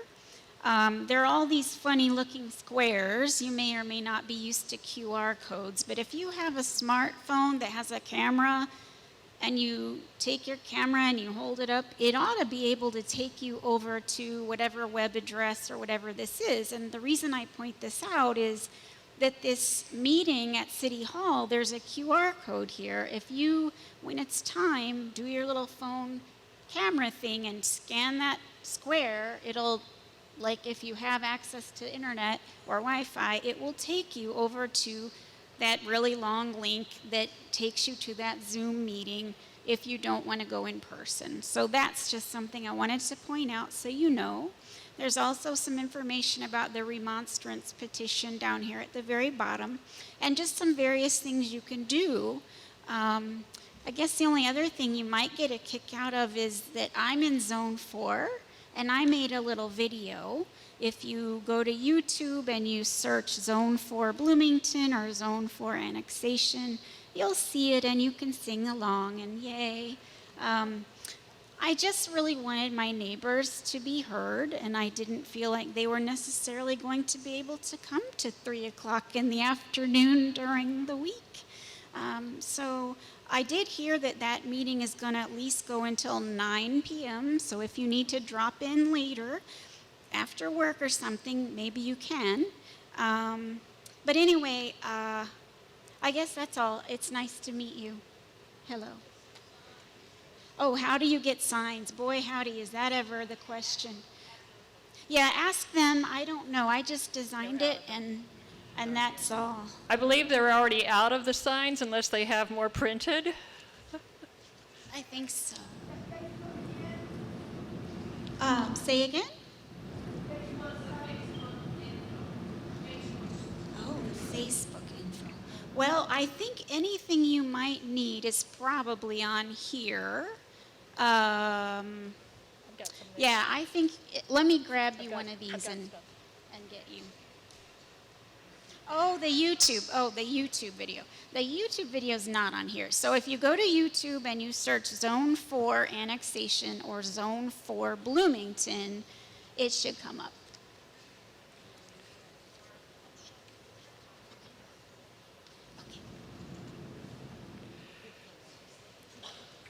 Hello, please. Sorry, Jeff Ellington again. When I got asked that question, I got kind of thrown off track. Two of the key points I wanted to mention while I was here, if I had the opportunity, was, and I think a third point I want to talk about got brought up. One about being able to do things a lot more easier, maybe from home or through the mailbox. I'm not sure of what I can change, but tomorrow I will call the governor's office and check with my staff to see if we can make or ask for an amendment to his recent Emergency Powers Act to maybe open up a little more opportunity to make it easier for those who go through the remonstrance process, that maybe we can make it a lot easier. So that's not guaranteed, but at least I'm going to ask that tomorrow with my staff in the governor's office. So number two is the waivers. Now, I talked to the Herald Times, a few weeks ago about some of the issues. I'm not seeing this come up in the newspaper yet, but maybe it might. But one of the reasons is, the city's lawyers are telling people, hey, we're not going to pay attention to those who have waivers, and we're not going to pay attention to that new law that the legislature passed in 19, by the way.